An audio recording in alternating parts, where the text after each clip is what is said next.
Mari kita sambut dari Al-Irsyad menuju panggung dunia. Kesuksesan alumni adalah bukti nyata kualitas pendidikan yang telah diberikan. Assalamualaikum warahmatullahi wabarakatuh. Welcome and good morning everyone.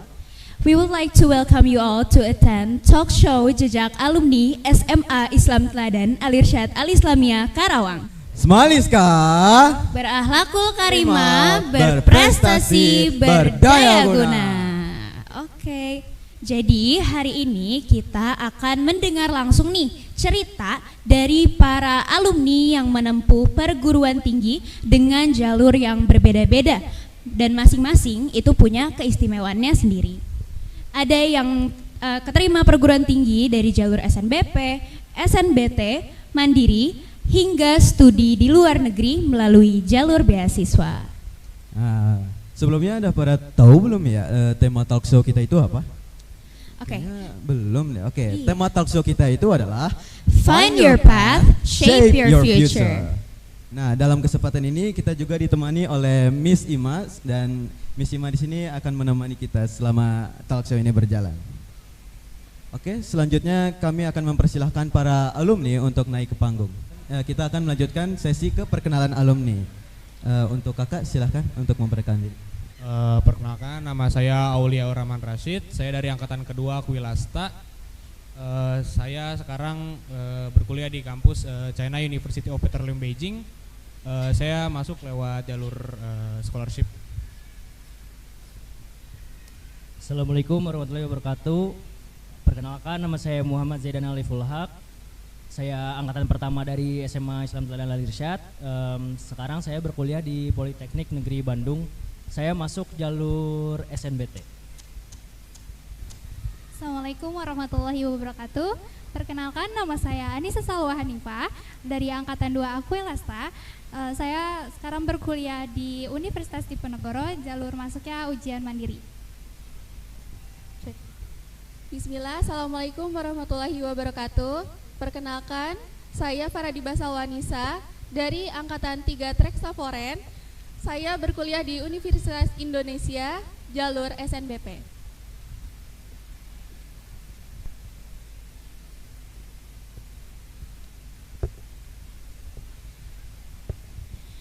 Jadi yang pertama di sini ada Kak Alif ya. Jadi Kak Alif ini bukan cuma anak mesin, tapi juga aktivis kerohanian, atlet, dan juga perancang alat. Boleh dong give applause buat Kak Alif. Nah, selanjutnya kita juga punya Kak Auli yang merupakan sosok berani yang mengambil peluang global melalui jalur beasiswa dengan semangat belajar dan daya juang yang tinggi. Tepuk tangannya dong untuk Kak Auli. Selanjutnya ada Kak Anissa Salwa yang dikenal sebagai pekerja keras yang menyeimbangkan akademik, organisasi, wirausaha, dan prestasi dengan latar sains yang kuat sejak SMA. Wow, keren banget nih, pengalamannya udah banyak banget. Boleh dong dikasih applause yang meriah buat Kak Anissa Salwa. Dan yang terakhir kita punya Kak Farabida Salwa, dikenal juga sebagai pribadi yang percaya diri, yang memadukan prestasi akademik, kemampuan public speaking, dan komitmen pada nilai keislaman. Masya Allah. Boleh sekali lagi tepuk tangannya untuk alumni-alumni kita.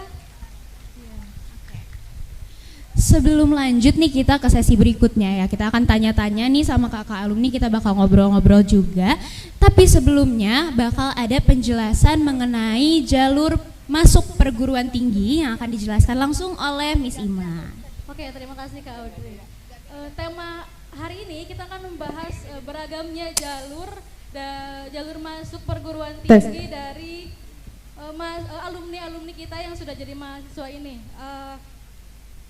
Tentunya banyak sekali jalur masuk perguruan tinggi di Indonesia ini. Kita belum bahas Kak Auli yang lanjut studi ke luar negeri ya.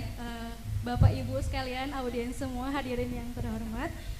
Kalau kita bahas untuk jalur masuk perguruan tinggi di Indonesia ini, tentunya yang pertama yang diselenggarakan langsung oleh Kemdikti Saintek yang istilahnya sekarang SNPMB. Mungkin beberapa sudah tahu, mungkin yang belum kita sama-sama tahu ya sekarang.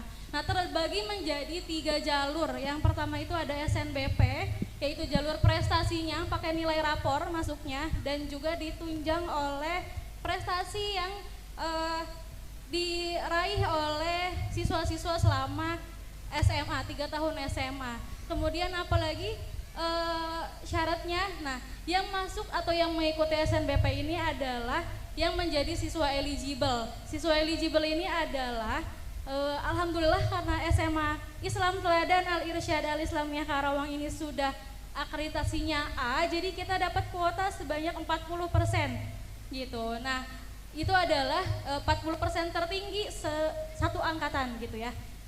Kemudian jalur berikutnya itu SNBT, yaitu berbasis tes atau mungkin istilahnya itu UTBK-nya gitu. Kemudian jalur berikutnya ada jalur mandiri. Nah jalur mandiri ini sangat beragam sebetulnya. Nanti mungkin setelah ini kita akan kupas ya, khususnya yang nanti dari jalur mandiri siapa gitu ya, nanti kita akan bahas. Jalur lainnya apa? Ada yang diselenggarakan oleh Kementerian Agama, dari Kementerian Kesehatan juga ada. Kemudian tentunya yang tadi disampaikan juga ada beberapa siswa yang semoga kedepannya semakin banyak siswa Al-Irsyad ini yang menempuh program yang menempuh perguruan tinggi luar negeri seperti itu. Boleh tepuk tangannya dulu untuk kita semua. Mungkin gitu ya Kak Audrey, Kak Nabil. Oke, sekarang kita akan lanjut ke sesi selanjutnya, yaitu guided talk dengan bahasan utama rintangan terberat di tiap jalur. Oke, yang pertama aku punya pertanyaan nih untuk Kak Alif. Nah, Kak Alif ini kan sebagai alumni angkatan pertama di SMA Islam Teladan Al-Irsyad Al-Islamiyah Karawang nih ya. Dan pasti kakak dan teman-teman kakak di angkatan 1 itu pasti melewati fase yang penuh tantangan. Benar kan? Nah oke Kak, aku ini punya beberapa pertanyaan nih buat kakak. Bagaimana perasaan kakak saat mempersiapkan diri masuk ke dunia perkuliahan dan kira-kira rintangan terberatnya itu apa? Dan juga sekolah kita ini ada peran dan andil dalam proses tersebut nggak sih Kak? Dan juga kakak itu punya tips untuk UTBK atau SNBT? Oke. Paling satu-satu dulu ya dijawabnya. Tadi yang pertama apa? Boleh diulang? Sorry. Bagaimana perasaan kakak saat mempersiapkan diri masuk ke dunia perkuliahan dan apa rintangan terberatnya? Kalau dibilang perasaan tuh pasti kita, aku sendiri ya, deg-degan karena kan angkatan pertama. Jadi kita mikirnya kayak, aduh gimana nih angkatan pertama kita apakah bakal jadi coba-coba atau gimana. Terus kekhawatirannya itu cukup banyak karena nggak ada kakak tingkat yang nggak bisa kita tanyain secara langsung ya, walaupun kita di luar bisa aja nanya nyari informasi. Terus kalau misalkan rintangan terberatnya itu apa ya?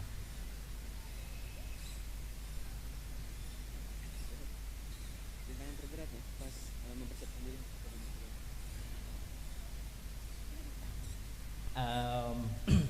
Rintangan terberatnya itu kita juga berharap lah dari SNBP kan, karena kan pasti banyak di antara kita semua yang SMA sekarang tuh mendambakan dari SNBP itu tersendiri karena nggak perlu kita ulangan lagi, cukup dari nilai rapot. Cuma kita kan mikirnya aduh gimana ini angkatan pertama bisa nggak ya, tapi alhamdulillahnya 2 orang teman saya tuh berhasil lolos ke UPN di Jakarta. Terus kalau andil dari Al-Irsyad dan guru-guru itu benar-benar terasa dari saya sendiri, karena dari pertama saya konsultasi dengan Bu Ima, bertanya gimana Bu, baiknya gimana, ambilnya gimana, dan mereka tuh benar-benar ngebantu saya dari mulai pendaftaran SNBT, SNBP, dan bahkan mandiri pun sampai ke berkas-berkas yang sekiranya itu cukup pribadi saya percayakan sama guru-guru Al-Irsyad. Jadi semuanya itu benar-benar berkontribusi lah dalam sampai saya saat sekarang ini. Masya Allah. Ya, untuk Miss Ima, apakah ada tambahan?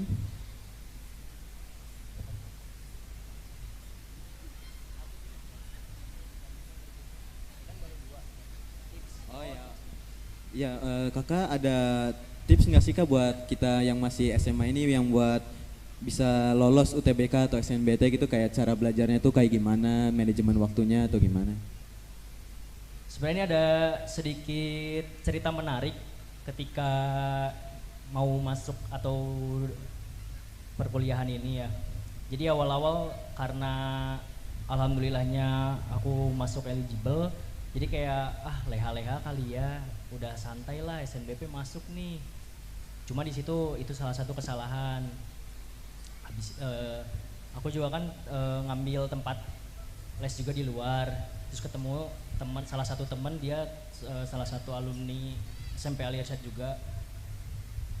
Jadi pas leha-leha tuh dia bilang, mau sampai kapan Liv kayak gini, mau jadi apa. Situ tuh salah satu tamparan lah, terpukul. Kayak temen yang dulunya happy-happy, bercanda, terus serius, mau sampai kapan nih diri saya sampai kayak gini terus, mau sampai kapan. Akhirnya salah satu pukulan terbesar tuh dari SNBP ketika pengumuman gak lolos. Nah itu sebenarnya bisa diambil hikmahnya. Setiap orang tuh pasti punya titik balik masing-masing, entah dari manapun itu. Tapi kalau bisa jangan sampai nunggu titik balik itu datang. Tapi cari sama kalian sendiri titik balik di mana saya mau jadi ini, saya mau jadi itu. Kalian cari hal itu. Nah, untuk tips and triknya itu sebenarnya sederhana lah. Banyak yang orang bilang kayak usaha dan doa. Tapi kalau dari aku sendiri yang pasti grinding soal. Pokoknya mendekati ujian itu usahain kalian kerjain soal seminimal-minimalnya 10 apapun itu. Terus kalian lihat potensi kalian ketika setiap kali tryout kan kelihatan tuh nilainya ya. Nah dari nilai tersebut kalian lihat kalian nih bagusnya di mana, potensi diri kalian itu di mana, kalian kuatin di situ. Dan kalau misalkan kalian merasa ada lemah di satu bidang di SNBT karena ada banyak kan, kalian boleh mengulang dan menguatkan di bidang tersebut, tapi lebih baik dikuatin yang udah bagusnya. Nah itu sih paling. Oke, lanjut. Oke, dan selanjutnya. Oke, selanjutnya kita akan tanya-tanya nih ke Kak Anissa Salwa. Oke, jadi Kak Anissa Salwa ini termasuk siswa eligible di angkatan 2, betul? Betul sekali. Oke, tapi qadarullah nih Kak Anissa Salwa ini tidak lolos di jalur SNBP, tapi sampai akhirnya Kak Salwa ini keterima di jalur yang mungkin belum pernah terpikir gitu ya sebelumnya, betul? Oke, boleh dong Kak nih diceritain gimana perjuangan Kakak selama proses itu dan apa momen terberat sampai akhirnya diterima di Undip sekarang? Sebenarnya cukup panjang ya, cuman aku rangkum aja mungkin ya. Dimulai dari SNBP, situ aku masuk eligible kalau nggak salah urutan 3 ya Bu. Di situ aku udah kayak ekspektasi udah tinggi nih, ini bakal keterima nih. Ternyata alam aku ketolak. Itu aku masih belum terlalu sedih lah. Terus sampai akhirnya aku ikut SNBT juga pas pengumuman di jam 3 itu ternyata ketolak juga. Situ aku mulai nangis, sedih. Nah, tapi aku nggak patah semangat nih. Jadi aku diarahin sama Miss Ima untuk ikut jalur mandiri. Nah, terus ada di list-listnya tuh universitas mana sih yang membuka jalur mandiri. Nah, salah satunya ada di Undip. Nah, terus habis itu Undip tuh penerimaan mandirinya tuh dari ujian mandiri online. Terus untuk subtesnya nih aku spill. Subtesnya itu ada seperti di SNBT, cuman ada tambahan dari subtes kewarganegaraan. Kewarganegaraan itu kayak ditanya Pancasila ke-1 apa dan penerapannya di dalam kehidupan sehari-hari itu bagaimana. Nah itu aku spill. Terus perjalanan aku di bulan Juni itu daftar, Juni awal 2024 itu daftar. Terus Juni akhir itu ujian sekitar belasan sampai puluhan, itu tanggal belas sampai puluhan. Di situ aku ujian mandiri. Nah aku dapet jamnya di jam 12 siang tadinya. Di jam 12 siang terus aku udah mulai persiapan dari jam 8-9. Nah, di situ aku persiapan segala macam dari sholat duha,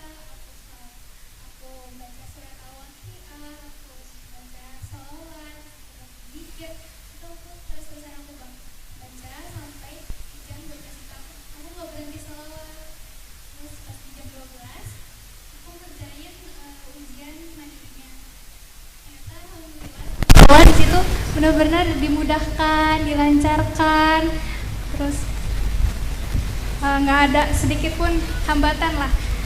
Di situ kayak otak-otakku tahu tuh bener tokcer banget gitu. Alhamdulillah. Terus habis itu di awal Juli udah pengumuman. Tadinya tuh pengumumannya tuh di jam 5 sore, cuman dari Undipnya ada kendala jadi diundur jadi jam 11 malam. Nah itu. Terus pas di jam 7 malam di situ aku sempat sholat isya dulu. Terus habis sholat isya aku zikir. Di zikir aku tambahin sholat istikharah. Teman-teman, aku sholat istikharah, terus aku berdoa kayak jika Undip ini jodohku maka mudahkanlah, jika Undip ini bukan jodohku maka lapangkanlah. Situ pas aku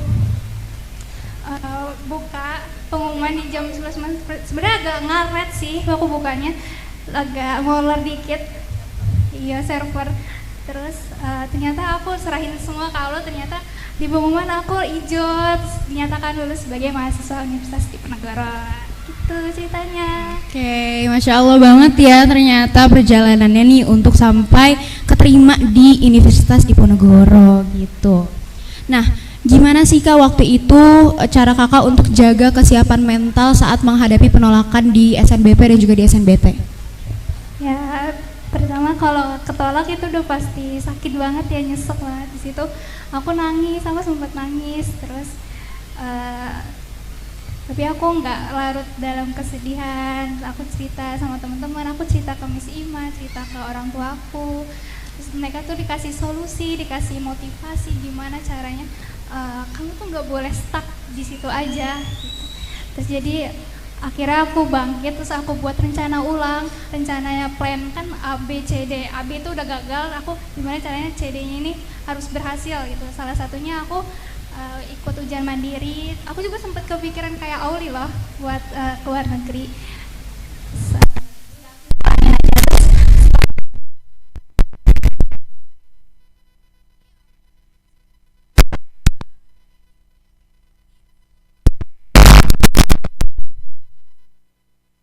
Terus akhirnya aku bisa sehat lah mentalnya. Oke, selanjutnya nih Kak, sejauh apa sekolah tuh waktu itu mendampingi Kakak gitu? Sekolah sangat mendampingi banget, selain dari akademik juga dari kesehatan mental juga benar-benar dampingi, dikasih solusi, dikasih motivasi. Pokoknya itu mungkin salah satu alasan aku semangat lagi dan alhamdulillah aku berhasil. Oke, jadi kesimpulan yang bisa kita ambil adalah failure is not the end ya teman-teman ya, it's the beginning of the new journey gitu ya. Oke. Next nih kita lanjut ke alumni berikutnya yaitu Kak Faradiba Salwa yang baru aja lulus tahun kemarin ya Kak, betul? Iya betul. Oke, berarti sekarang Kak Salwa ini lagi menempuh pendidikan di UI dan kemarin keterima di UI itu jalur prestasi, betul? Iya betul. Oke, bisa kali ya kita cerita-cerita nih sama Kak Salwa, gimana perjalanan Kakak dari persiapan sampai akhirnya mantap untuk memilih kimia ya di UI gitu, boleh Kak? Oke, jadi pas saya SMA kan ada penjurusan nih namanya IPA IPS. Saya masuknya IPA. Ketika di IPA, oh ternyata ada mata pelajaran kimia nih yang sebelumnya di SMP tuh belum dibahas kimia itu apa. Tapi kalau fisika kan sempat dibahas ya, kelas 8 ada fisika, biologi juga ada. Nah, kimia tuh apa sih? Oh ternyata kimia tuh ada nih di kehidupan kita, ternyata menarik juga ya gitu. Akhirnya aku juga ikut bimbel dan ternyata kayak sekolah bimbel itu tuh kayak kimia menarik banget. Akhirnya di kelas 12 aku milihnya kimia. Oke. Next nih, strategi apa yang kemarin sempat Kakak siapin buat SNBP dan juga prestasi apa aja sih yang dilampirkan saat mendaftar SNBP? Kalau strategi tentunya di kelas 10 kamu tuh harus udah rajin belajar, terus juga walaupun enjoy aja sih, tapi gak apa-apa, kamu harus fokus belajar karena kan kita berusaha dulu, di kelas 10, di kelas 11, di kelas 12, biar nanti kalau misalkan eligible nih, kamu udah siap buat dapetin eligible, tapi kamu juga harus berusaha di jalur-jalur yang lain kayak tadi SNBT gitu, ujian mandiri. Nah, kalau misalkan aku tuh dari kelas 10 ikut lomba kan, kayak udah mulai ikut lomba, kelas 11 juga lebih dibanyakin lagi sih ikut lombanya. Sampai di kelas 12 itu aku sempat ikut chemistry fair yang ada di Kimia UI. Aku sempat lolos, terus kayak aku makin yakin buat milih jurusan kimia karena seneng dan emang kita harus tahu diri kita tuh mampunya di mana sih, apakah literasi kayak misalkan biologi atau kan numerasi, contohnya kayak matematika, kimia, fisika gitu. Kebetulan aku sukanya kimia gitu. Next, gimana nih peran sekolah dalam mendampingi kakak selama proses sampai ke SNBP itu? Kalau pas kelas 12 aku kan sempat bingung ya, maunya jurusan apa ya. Tapi ternyata sekolah tuh bantu aku buat ngeyakinin kalau misalkan kalau kamu suka di kimia ya udah gak lupa kimia aja. Jadinya di situ aku kayak ya udah aku pilihan satunya kimia. Oke. Berarti sekolah juga bantu ngeyakinin banget nih ya Kak Salwa untuk ngambil kimia akhirnya gitu. Dan alhamdulillahnya keterima nih guys di UI gitu. Next. Oke, sekarang kita lanjut ke Kak Auli.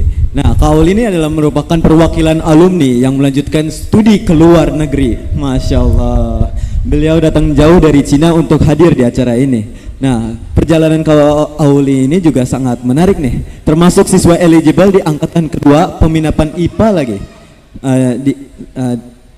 Kemudian alhamdulillah lolos UTBK SNBT 2024 di UNES, program studi teknik elektro. Namun seperti yang kita ketahui bersama-sama, pada akhirnya Kak Auli ini jadinya ke Chinese University of Petroleum Beijing melalui program beasiswa. Boleh dong tepuk tangannya untuk Kak Auli. Oke Kak, aku punya beberapa pertanyaan nih ke Kakak. Iya ya. Berapa lama saat itu persiapannya untuk melanjutkan studi ke luar negeri dan bagaimana proses mendapatkan beasiswanya? Buat berapa lamanya? Buat persiapannya jujur sebenarnya gak ada persiapan sama sekali ya buat ngambil beasiswa ini. Semuanya berlalu begitu cepat. Dapat tawaran dari sekolah, saya coba-coba iseng ambil. Karena sebelumnya saya sempat ketolak buat beasiswa ke Jepang.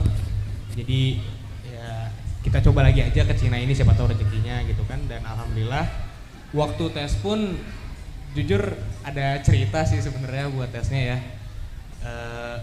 Waktu tes tulis saya datang ke sana ditemani satu guru, ada Pak Alif dari sekolah. Waktu itu saya ke tempat tesnya dan saat mengerjakan tes jujur karena saya juga minim informasi tentang kampusnya dan segala macam hal lainnya, saya agak takut pada awalnya kalau beasiswa ini hanya embel-embel atau scam.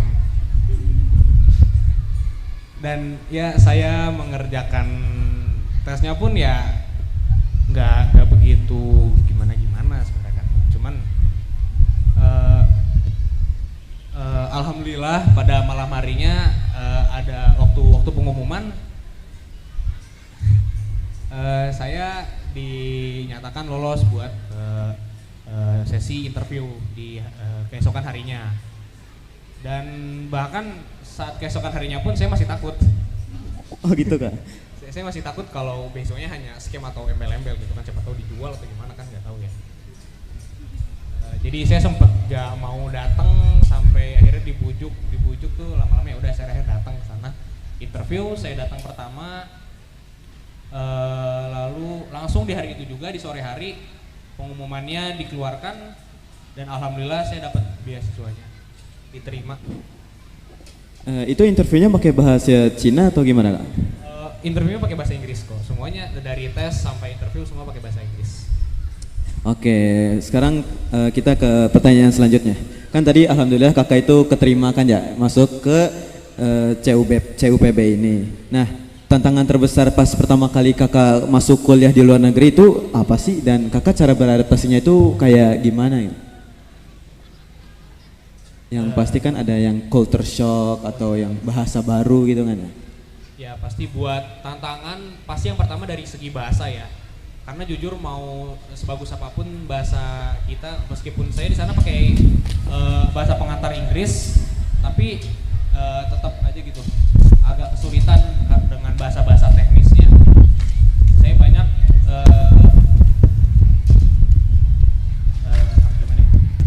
kesulitan menghadapi bahasa, dan juga ya ada cukup tekanan mental juga di sana, karena ya terkadang saya juga kan nggak mengerti apa yang ada di kelas gitu kan. Cuman dengan seiring berjalannya waktu saya benar-benar memaksakan diri buat terbiasa, buat coba terus belajar lagi, bahkan bahasa Inggris pun saya masih terus belajar sampai saat ini, karena ya tidak ada yang sempurna, balik lagi.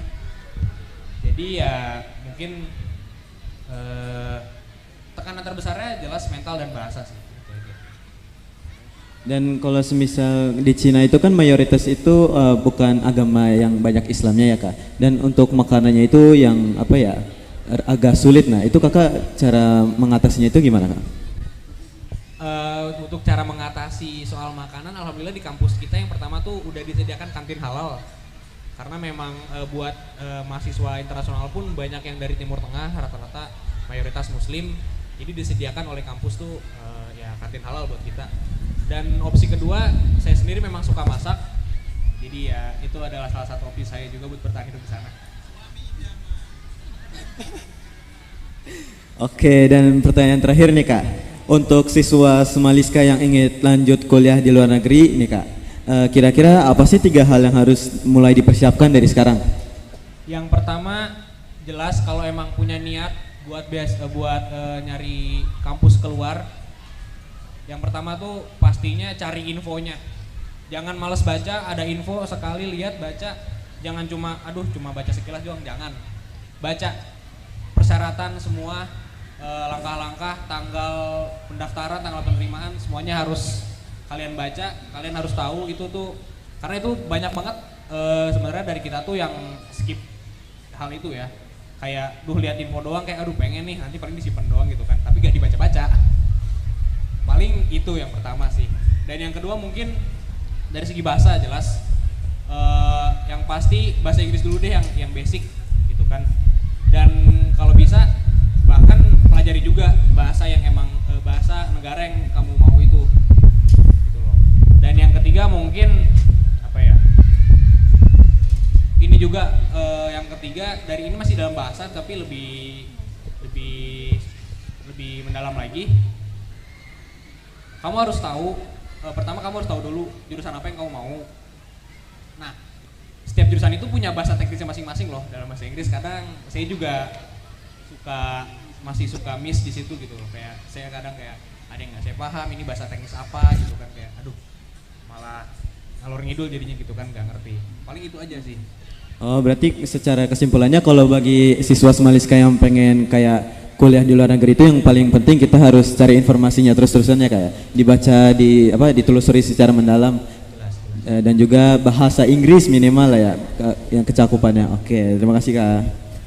Sekarang aku punya pertanyaan. Oke, kita lanjut ya. Ini ada satu pertanyaan mungkin ya untuk seluruh kakak-kakak yang ada di sini. Tapi mungkin nanti jawabannya akan diwakilkan ya. Oke. Jadi kira-kira nih menurut kakak-kakak alumni yang ada di depan, apa indikator bahwa suatu pilihan itu tepat untuk kita, bukan hanya terlihat keren di mata orang lain? Karena kan sekarang ini ya masih ada aja yang nentuin pilihan studi, misalnya kampusnya atau mungkin jurusannya, itu masih karena ikut-ikutan teman atau kadang gengsi kalau nggak masuk kampus top uni, dan masih sulit juga untuk bisa lebih realistis. Menurut kakak gimana nih kira-kira? Indikator tepat itu ketika kitanya udah ngelakuin riset terlebih dahulu, seperti yang Auli tadi kita bilang ya. Kita lakuin riset dulu, terus kita telusuri nih, kalau jurusan ini tuh ngapain aja sih isinya. Setelah kita tahu, kalau bisa lanjutin korelasi nanti ketika sudah mau ke jenjang pekerjaan itu apa? Pas sudah tahu belajarnya kayak gimana, apa yang harus kita pelajari dan nanti lanjut ke jenjang pekerjaannya itu gimana, dan kita merasa wah ini pilihan yang tepat. Nah kalau menurut aku itu, jadi yang paling utama adalah telusuri dulu segala sesuatu hal.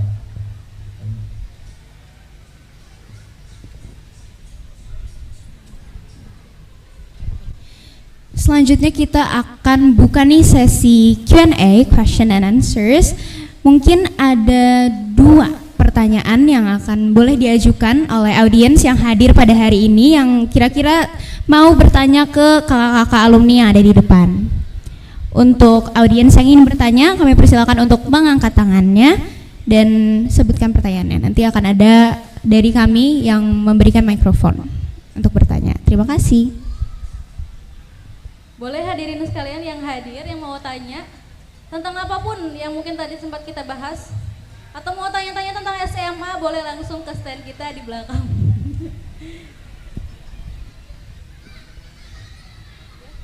Boleh yang kakak-kakak kelas 12 mungkin yang hadir saat ini, atau kelas 10, kelas 11, atau mungkin dari ayah bunda yang juga hadir, boleh tanya-tanya. Mungkin terutama bagi kelas 12 kali ya yang tahun ini ya berarti tahun ini akan menghadapi perguruan tinggi, boleh banget nih tanya-tanya sama kakak-kakak alumni yang ada di depan yang sudah hadir di sini. Oke, sudah terlihat Boleh. nih yang mengangkat tangan. Ada mikrofonnya.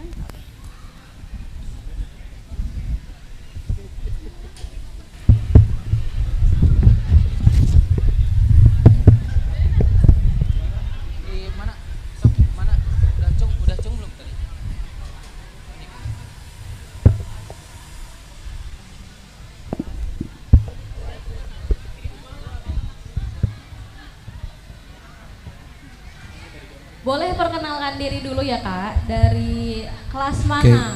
Assalamualaikum warahmatullahi wabarakatuh. Waalaikumsalam warahmatullahi wabarakatuh. Kenalin, nama aku Muhammad Hanif Al-Iman atau bisa dipanggil Hanif. Aku dari kelas 12 Ukasyah, ingin bertanya, mungkin ini bisa dijawab oleh kakak-kakak yang ada di depan. Boleh nggak Kak sharing apa yang harus kita lakukan saat masuk ke dunia kuliahan saat semester 1, semester 2, semester 3, dan semester 4? Apakah kakak ada saran biar kita lebih baik menjadi mahasiswa yang fokus di organisasi atau fokus kuliah saja Kak? Terima kasih. Oke, terima kasih banyak ya untuk pertanyaannya Kak Hanif. Baik. Ya, ada yang mau jawab? Mau jawab?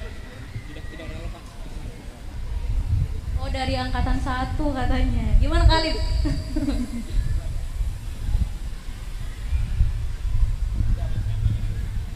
Baik, kalau untuk kehidupan, jujur semester awal-awal tuh pasti lumayan berat lah karena adaptasi kan dengan lingkungan sekitar, terus ditambah lagi juga jauh dari rumah kan, jadi kita nyiapin segala sesuatu itu sendiri. Kalau dari sebenarnya ini tuh pendapatnya bakal subjektif ya, setiap orang bakal beda-beda. Kalau dari aku sendiri untuk semester 1 dan semester 2 itu cukup kita kenali aja atau menuju tingkat 3 boleh ambil organisasi yang sekiranya itu korelasi sama jurusan kamu, karena nanti kedepannya UKM itu tuh bakal ngebantu buat ngisi CV di kamu kelak buat masuk ke dunia pekerjaan.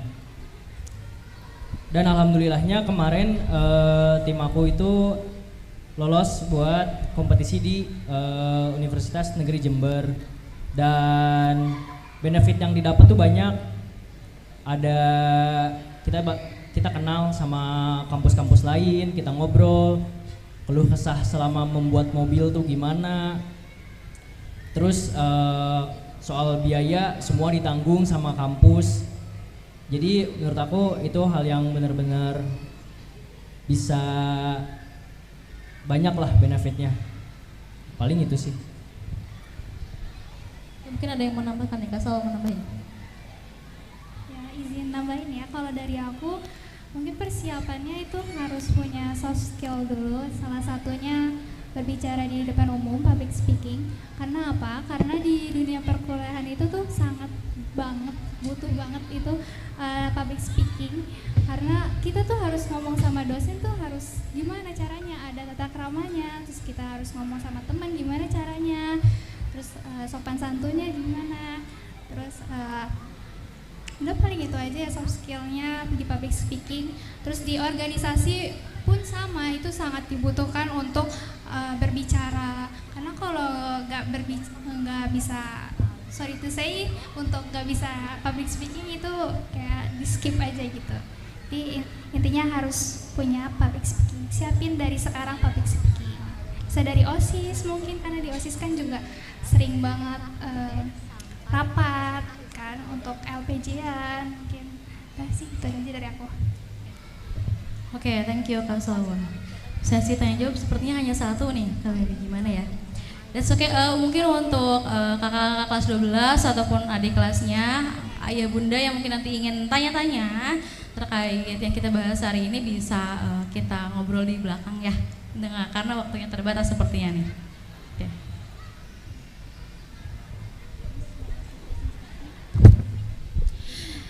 Dan dengan jawaban tadi berakhirlah kita di sesi question and answer. Dan selanjutnya nih untuk menutup sharing session kita hari ini, menutup talk show Jejak Alumni hari ini akan ada closing statement dari Miss Ima. Oke, terima kasih Kak Audrey.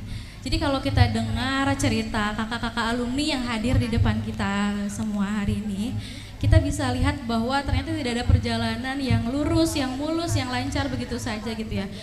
Semua merasakan kebingungan dulu, ragu dulu gitu. Ada yang memang jalurnya cepat, ada yang memang harus melalui proses yang lebih panjang gitu. Dan itu wajar ya untuk teman-teman semua yang mengalami. Semuanya juga butuh butuh keberanian untuk terus coba gitu. Jadi jangan berhenti hanya karena satu kegagalan saja. You define you. Kita yang menentukan diri kita sendiri, kamu yang menentukan bagaimana masa depanmu nanti. Jadi teruslah melangkah, karena satu langkah kecil yang kita lakukan hari ini, kemudian pembiasaan baik yang kita bangun dari sekarang ini, insya Allah bisa membuka peluang yang lebih besar nanti ya di masa depan kelak gitu. Segitu mungkin dari aku. Oke, terima kasih Miss Ima. Dan disinilah kita sudah berada di penghujung sekolah Al-Irsyad aja. Kami ucapkan terima kasih. Assalamualaikum warahmatullahi wabarakatuh.